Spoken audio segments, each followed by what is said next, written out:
This is my divine principle book, and today we are going to talk about freedom and the human fall. Now, chapter 5.1 talked about how there is no freedom without responsibility, without the principle, and without accomplishment. How could the fall occur if human beings had all the freedom in the world? Is it the freedom that made them fall? This is the question that is answered in section 5.2. You can't blame freedom for the fall of man. Freedom is this thing that is deeply connected to the original mind. And the original mind knows so well what is going to cost us our freedom. So violating the principle will cost us our freedom. So it cannot be that freedom is the cause of the fall.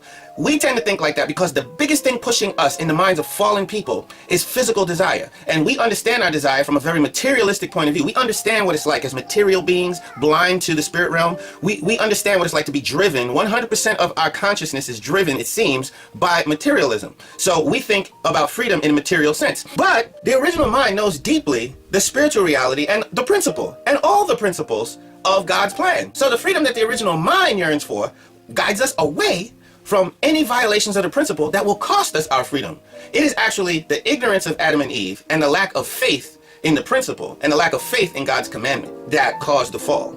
It was not their freedom. And ever since Adam and Eve chose the side of ignorance, they and their descendants, namely us, have been doubling, quadrupling down on ignorance ever since. And that is why we have fallen into a deep ignorance that we currently suffer from, and why we don't even understand the word freedom in its original sense. All right, like, share, subscribe.